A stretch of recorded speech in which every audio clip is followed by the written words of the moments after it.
क्या आप जानते हैं, एक मासूम सी गुदगुदी जिसे हम हंसी मजाक और प्यार का इजहार मानते हैं, बच्चों के लिए एक खतरनाक अनुभव भी साबित हो सकती है। जी हाँ, लगातार गुदगुदी करने से बच्चों की सांस फूल सकती है, उन्हें घबराहट होने लगती है और कभी-कभी ये उनके लिए एक ट्रॉमा यानी मानसिक आघात तक बन सकता है। आज के इस वीडियो में हम गहराई से समझेंगे गुदगुदी का शरीर पर असर, क्यों बच्चे इसमें खुद को असहाय महसूस करते हैं, विश्व भर में इस पर क्या चर्चाएं हो रही हैं और माता पिता को क्या सावधानियां बरतनी चाहिए।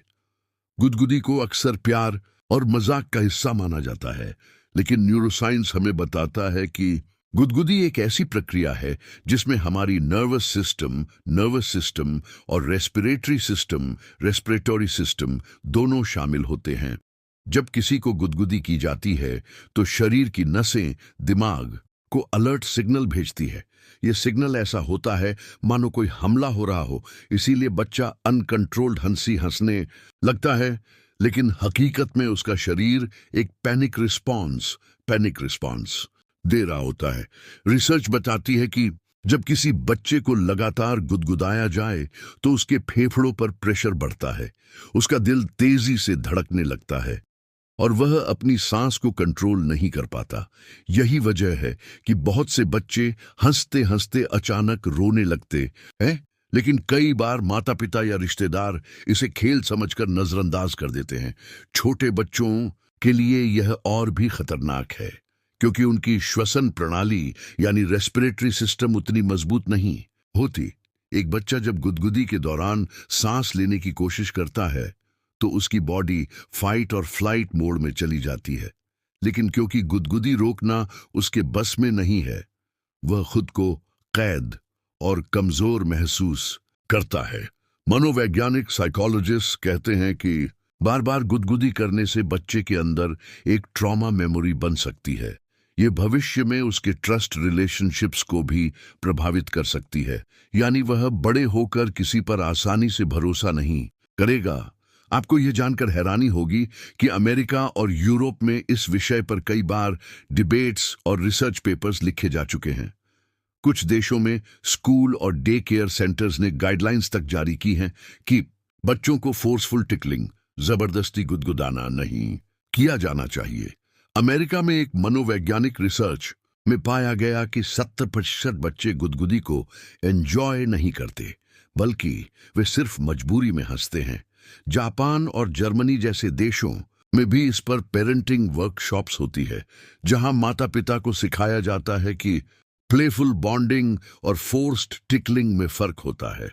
अब बड़ा सवाल यह है कि लगातार गुदगुदी करने से क्या खतरे हो सकते हैं। रेस्पिरेटरी प्रॉब्लम, बच्चे की सांस फूल सकती है और कुछ मामलों में उसे अस्थमा जैसे लक्षण भी महसूस हो सकते हैं। मेंटल ट्रॉमा, बच्चे के दिमाग में ये इंप्रेशन बैठ सकता है कि उसकी नो को कभी सुना नहीं जाता। ट्रस्ट इश्यूज, बच्चा अपने माता पिता या बड़े लोगों से डरने लग सकता है। ओवर स्टिम्युलेशन, लगातार नर्वस सिस्टम पर प्रेशर से बच्चा थकान और बेचैनी महसूस करता है।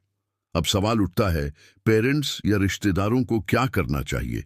सबसे पहले समझिए कि गुदगुदी मजाक नहीं है, बल्कि बच्चे के लिए यह एक सीरियस एक्सपीरियंस हो सकता है। अगर बच्चा ना कहता है या बचने की कोशिश करता है तो तुरंत रुक जाना चाहिए। प्लेफुल बॉन्डिंग के और भी तरीके हैं, जैसे गेम्स खेलना, कहानियां सुनाना या ड्राइंग करना। एक्सपर्ट्स सलाह देते हैं कि बच्चों को यह एहसास होना चाहिए कि उनका शरीर उनका अपना है और उनकी ना को हमेशा माना जाएगा। आज जब दुनिया भर में चाइल्ड राइट्स और मेंटल हेल्थ पर बात हो रही है, तो हमें इस छोटे से विषय को हल्के में नहीं लेना चाहिए। याद रखिए, जिस चीज को हम प्यार या मजाक मानते हैं, वही बच्चे के लिए भयावह याद बन सकती है। और यही वजह है कि दुनिया भर के पेरेंटिंग एक्सपर्ट्स कहते हैं, रिस्पेक्ट योर चाइल्ड्स नो। तो दोस्तों, अब आप जान गए होंगे कि एक साधारण सी गुदगुदी भी बच्चों के लिए कितनी खतरनाक हो सकती है। ये सिर्फ हंसी और खेल नहीं, बल्कि कभी कभी रेस्पिरेटरी स्ट्रेस और साइकोलॉजिकल ट्रॉमा तक ले जा सकती है। अगर आप माता पिता हैं या आपके घर में छोटे बच्चे हैं, तो इस वीडियो को उनके साथ जरूर शेयर करें और नीचे कमेंट में हमें बताइए, क्या आपको बचपन में गुदगुदी अच्छी लगती थी या वह आपके लिए डरावना अनुभव था। यह थी आज की हमारी विशेष रिपोर्ट। एक छोटा सा विषय लेकिन बड़ी सीख। लोग ऐसी ही और वैश्विक, सामाजिक और समसामयिक जानकारियां लाते रहेंगे। वीडियो अच्छा लगा हो तो लाइक और सब्सक्राइब करना न भूलें।